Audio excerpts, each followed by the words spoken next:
Hi, my name is Ben. We recently had some perfect neighbors move in. Everyone called them that way because they had an incredibly wonderful family. I swear, I'm not even exaggerating by a single gram. Well, you can see for yourself. I'll show you around. I was just going to visit there. Would you like to come with me? While getting ready, you can like the video and subscribe to the channel. Also, don't forget to write your suggestions in the comments below. Do you see this average-sized house with the greenest lawn on the whole street? Only our neighbors have such comfort and order. I like to visit them and admire it all. They're nice. At least I'm always welcome there. They feed me, take care of me, and sometimes give me money for nothing. Just don't tell my dad and mum, okay? When I knocked, Mr. Joe and his wife opened the door. Annie was sitting in the hall playing with her dog. They were strange couples. Their age difference was 20 years, or more correctly, she was 20 years younger than him. But I personally did not care about it. They moved here a couple of weeks ago. When my father saw how they had set up their house, he told me never to have any contact with them. But I did the opposite. Joe and I got along very well together, especially when my father was away. There was no connection between them or something like that. Mum and I thought Dad was just jealous. That's all. Hi Ben, come on in. I'm back. How are you? Annie and I just ordered dinner. What? Are these hamburgers? Double. Wow. I immediately sat down at the table and began to eat. Ben kept asking about me and if I had any friends. I said I could introduce them. The next day, I came in with Billy and Rita. They were delighted with our new neighbors too. Do you have any children? No, we don't have children. We can't have them, but we love children so much. That's why we moved here, because there are so many kids here. You can have a lot of fun in our house, right guys? We nodded and we were fed food again. During that month, we became very good friends, and then Joe and Annie told me that they had a great house in the country where we could enjoy the outdoors. My dad didn't want to let me go there, but my mum insisted. My parents let us go for the day. Joe prepared a barbecue and Annie organised great games. By evening, we were very tired. Annie bought us lemonade, which made us sleepy. It had been too much of a busy day. Annie made us hammocks and we fell into a deep sleep.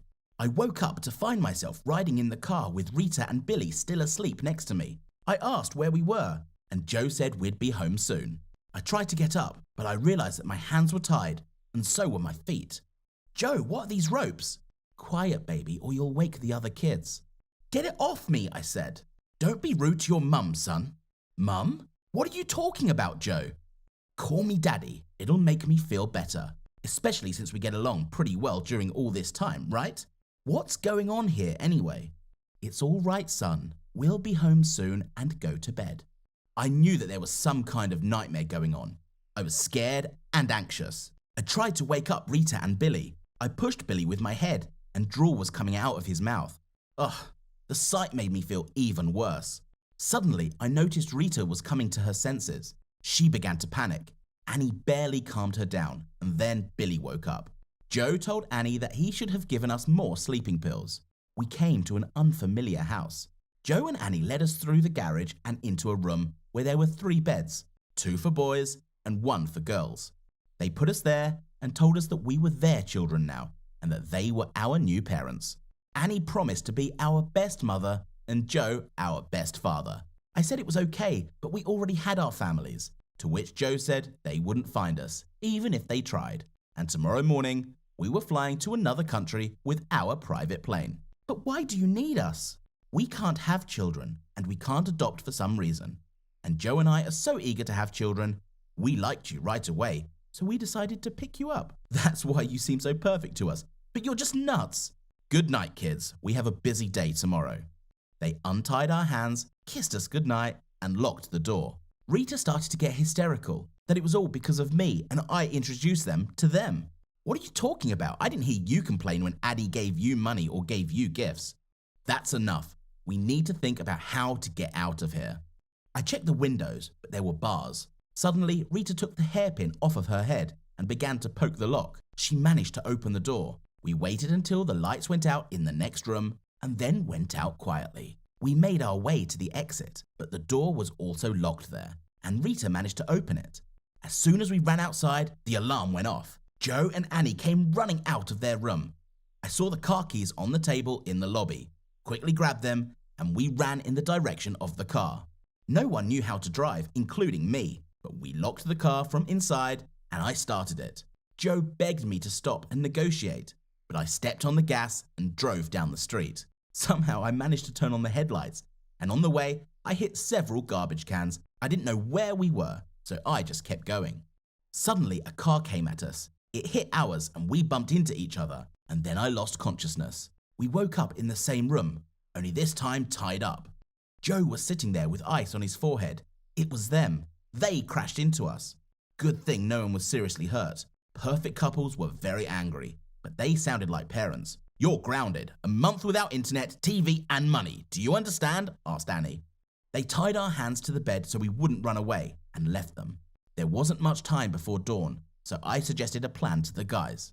Joe and Annie slept in, waking up only in time for lunch.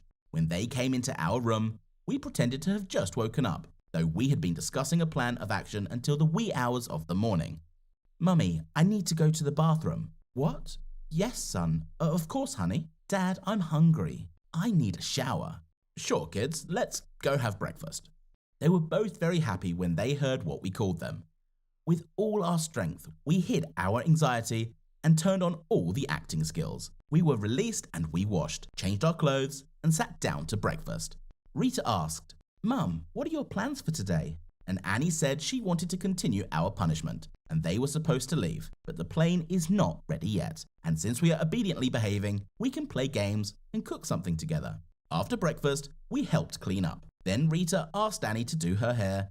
They went upstairs, and Billy and I asked Joe to give us some chores, and he took us to the garage to fix the car that was hit yesterday. We spent half the day acting like good kids, while we explored the area. There were no people, no cars, no one else around. No one knows where we were at all. Then I gave the command to Billy, who nodded. I fell to the floor, tossing and turning, gasping for breath, convulsing. Billy ran up to me. "Oh no, he's having a seizure. Where is his inhaler?" Joe didn't know what to do. Then Rita and Annie came running, and the adults began to panic. "Oh no, he's dying. Where's his inhaler? Maybe they dropped it in the car. Mum, Dad, where's his inhaler? He's dying. Urgent, ambulance." But Joe refused to call.